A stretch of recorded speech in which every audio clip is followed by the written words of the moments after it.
Stop pushing. Don't push so much. We're talking about Jui-Jitsu today. We're going to have a lot of fun. Absolutely. We are going to get right in there and learn everything we possibly can. I like it. I'm BJ Flagg. And I'm Rich G, and this is episode 217, How to Get More Clients, Business Jiu-Jitsu for Beginners. Yes. We want to start at the very beginning. Too many business owners go way overboard to get clients. Yeah. Way overboard. They're too helpful, too communicative, too insistent because they're desperate. They're desperate. Yeah. I got to get clients. You don't want to start at that level. You do not want to start at that level. Sometimes we need to pull back and get the prospect to come toward us. And this is important. And this is something I talk to clients about. This is jiu-jitsu, which is not attacking, not hitting. It's using your opponent's momentum and body weight against them while you parry and let them attack you and shift your perspective.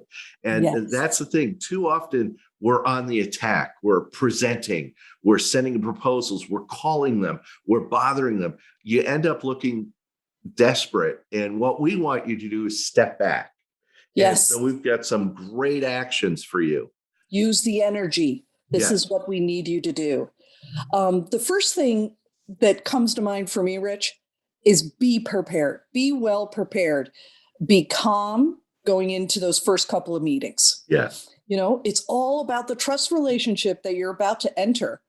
And be as intuitive in those first meetings and subsequent meetings as you share what you can do for their business. Yeah, that's so true. And also find out all you can about their business. Talk to colleagues, to allied professionals to get a sense of how they work and what they do. Google is great. Closer associates are even better. Oh, yeah. And, as you're taking your notes and getting it together, take the time to look at their competitors, the businesses they sell to also. Look at them 360. To be an effective partner, you need to already be ramped up on their business. Yeah, very often I'll make assumptions about a prospect. Yeah. And I'll be totally wrong. And so if I did a little bit of research, I would have been so much more well prepared. And that taught me very early in my career that you got to spend some time preparing to talk to a high potential client. Absolutely. So the second action you should do is while you're presenting to the prospect, don't spend all the time talking. Ask questions and listen. And that's huge. Again, instead of attacking, step back, ask a question, step back, let them talk. Too often, we tend to get excited about a primo prospect with lots of expendable cash. Yeah. And you know what? We try too hard and we talk too much and we try to sell. We just can't do that. You got to be in the mode of being in the moment and watching the flow of their energy while you go and match your flow. Exactly. You need to sell a little bit, but the real magic of a sales call presentation is asking lots of questions and letting the prospect talk about their situation. Let them go on and take notes. Oh my gosh. And a solution that you really can think about, have your notes arranged as open-ended questions. Yeah. Very early on in my career, my boss said to me, "Oh no, don't put answers, put questions and make them open-ended and you will have success in that meeting." It's so true. When I first started coaching, when I would get on with a prospect call, I would tell them all about myself and, I sell, and I have this many years experience and I've done this and this is how I got into it. Right. And people are sitting here going what's going on? And I learned that I have to ask two questions. When I get on a call with a prospect, I go, why a coach and why now? And I shut up. And I let them talk. Why a coach and why now? And they go, and they always say, wow, that's a great question. Yeah. and then Yeah. they answer, and I sit back and they answer it for you. Isn't it? It's great. And you resist at first, but then once you let that flow start happening, boom, they start talking. So it's all for the good. Once you've made your proposal, here again, this isn't going to feel right. Step back. Just step back. Let them come to you. Take our word for it. You're going to see exactly what's going to happen. Yeah, you could reach out to follow up with a pre-scheduled call. So you could say, I'm going to send you a proposal. How about if I give you a call on Friday and actually schedule that call? Just say, Yeah. is Friday? And they'll go, yeah, Friday's great. You go, wonderful. I'll give you a call Friday at 10. And that's perfect. But then let them think about it. Yeah.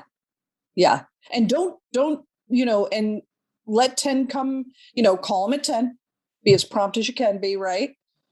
But you just let it go for a minute. Just let it, if they don't call you, you call them.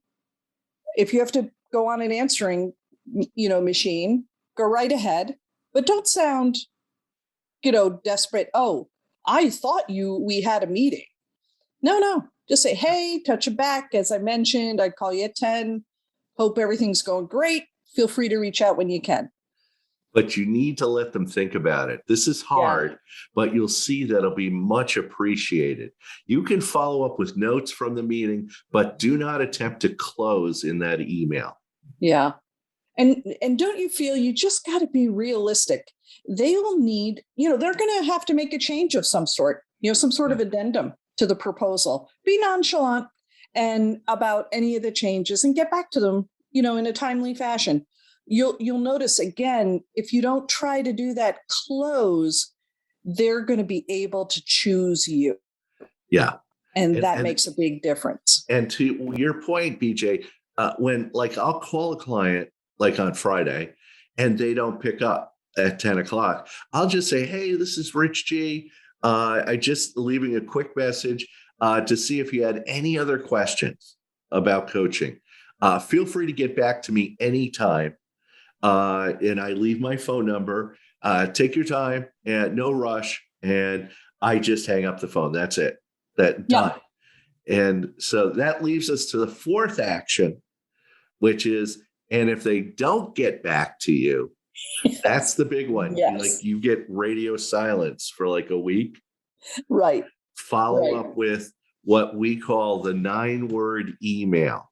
Okay. I love it. I'll tell you mine and BJ will tell you hers. It's the 9-word email. It's, are you still interested in working with a coach? That's all I say. Tom, are you still interested in working with a coach? ? Rich. That's all I send them. Right. And I do change mine a little. Yeah. I say, are you still interested in working with New Renew? And, that, sending it out, you want either a hell yes or a hell no. That's where your head is. Too many people go crazy. They send this email. Oh, here's the proposal again. And I'm really looking forward to working with you and blah, blah. You do not want to look desperate, pushy, or begging for their business. You just want to say, look, I've listened to you. I've presented my business. I've given you a proposal. I followed up with a pre-scheduled call. Mm-hmm. Stop goofing around. Yes or no? I know. And, any energy level you create at the very beginning of those meetings has to be maintained. Yes. So if you sit there at that high, gigantic energy level, gosh, I want to work with you. Here's the 17 articles I wanted you to read. And you have to maintain that energy level. Yeah. Because they're accepting you at that energy level. Yeah. So the best is to go in at the energy level that you are going to be at. And you're going to be so much more competent sounding. Yeah, they're either going to work with you or not. And they're either saying to themselves, yeah, I should work with Rich, or I should work with BJ, or not.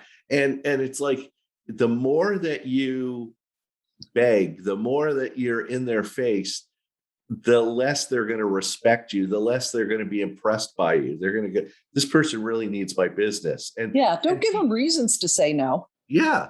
And Yeah. the more you step back, the more that you use jujitsu, the faster they'll come towards you.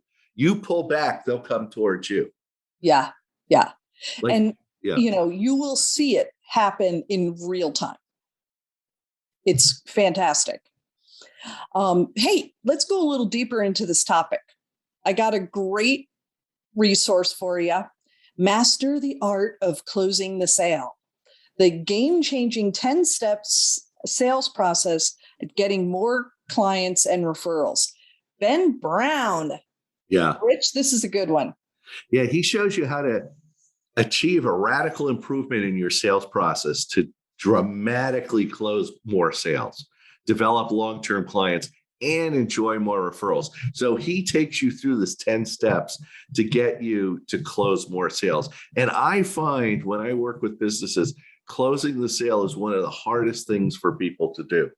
Oh, yeah. Yeah. And really, if you get anything out of today, it's everything you do before you close the sale that's worth it. So you'll see it's definitely, this is a great book. Ben left with a kind of a great little quote, which is sales is an art. When you've done it, it's beautiful, beautiful thing when you've done it right. So, hey, thanks to Ben Brown. And that's it today. Our sponsor, Rich G, High Performance Coach. Does your business need a little extra Thanksgiving gravy to get more clients and make more money and pass your competitors? If you are revving up and preparing for a powerful 2022, you need to put Rich G on speed dial to take advantage of all of the insight and techniques he has to offer. Go to richg.com to chat with Rich today. And our other sponsor is BJ Flagg at New Renew. Are you ready to enter 2022 with a large scale up in your business or a division of your business? Don't do it alone. Call and speak with BJ Flagg from New Renew Brand Marketing. BJ's company is a full service agency who can work on strategy, messaging, branding, to implementation, websites, PR, social media, and email marketing. They're the group for you. That's NURENU.com. Thank you to our producer and king of creative, Richard Scalzo, bringing you the best small business podcast every Tuesday. Have an unbelievable Thanksgiving week. Catch you later.